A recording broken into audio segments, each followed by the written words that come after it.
बिहार में अनुसूचित जाति जनजाति के लोगों की हत्या हो रही है। बीजेपी बिहार सरकार के पूर्व मंत्री जनकराम, पूर्व मंत्री रामप्रीत पासवान, विधायक लखींद्र पासवान प्रेस वार्ता कर बताया कि बिहार में अनुसूचित जाति जनजाति के लोगों की हत्या हो रही है।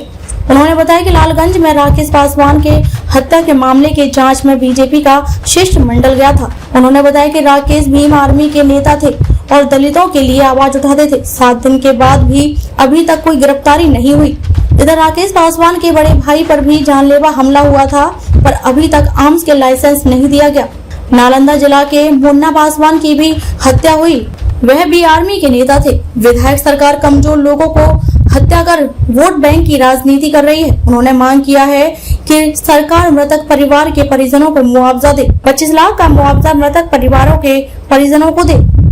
पटना से रंजित कुमार की रिपोर्ट। प्रदेश कार्यालय में प्रेस वार्ता में उपस्थित आज बड़ी दुख के साथ मुझे कहना पड़ रहा है कि बिहार प्रदेश में जब से महागठबंधन की सरकार आई है, बड़े पैमाने पर चुन चुन करके अनुसूचित जाति जनजाति वर्ग के जो समाज के होनहार लोग हैं, सामाजिक प्रबुद्ध लोग हैं, उनके साथ बड़े पैमाने पर एक सोची समझी रणनीति के तहत हत्याएं की जा रही है। आप प्रेस मीडिया के सभी electronic print media social activist भी आप हैं। मैं आपसे यह आग्रह विनती करता हूं कि आप लोग भी दबे कुचले वंचित समाज को आवाज़ ज़रूर बनते हैं, दूर दूर तक दिखाने का काम करते हैं। उसी कड़ी में ये 2 जगह की मैं चर्चा करूंगा। अभी बिहार प्रदेश के प्रदेश अध्यक्ष आदरणीय सम्राट चौधरी जी के नेतृत्व में एक भारतीय जनता पार्टी के शिष्टमंडल गई थी लालगंज थाने के अंतर्गत, जो वैशाली ज़िले में आता है। राकेश पासवान को, जो सोशल एक्टिविस्ट भी थे, भीम आर्मी के प्रदेश के सचिव भी थे, दलित सेना के भी उनके ऊपर दायित्व था और बाबा साहब डॉक्टर भीमराव अंबेडकर जी के विचारों को जन जन तक पहुंचा रहे थे, जिसका कारण बना कि वहां के अपराधियों ने 13 तारीख को दरवाजे पर आकर और पैर छू करके प्रणाम करता है और करने के बाद तबातोड़ गोलियां चला करके मौत के घाट उतार दिया जाता है। मौत के घाट उतारने के बाद से अगल बगल आग की तरह ये बातें फैल गई। सभी समाज के लोगों ने दरवाजे पर आया और 13 तारीख से आज 20 तारीख हो गया। FIR तो हुआ है, लेकिन अब तक उस FIR के बदले किसी की गिरफ्तारियां नहीं हुई। और मार्मिक बात है कि उस परिवार के लोगों ने राकेश पासवान के बड़े भाई मुकेश पासवान जिला पार्षद हुआ करते थे और मुकेश पासवान उस परिवार के ऊपर 16 में भी एक बार गोलियां चलाई गई थी और उस परिवार के लोगों ने वहां के स्थानीय DM और SP को आवेदन दिया कि हमारे परिवार के ऊपर जानलेवा हमला हुआ, गोलियां चली, सुरक्षा के लिए आर्म्स के लाइसेंस दी जाए।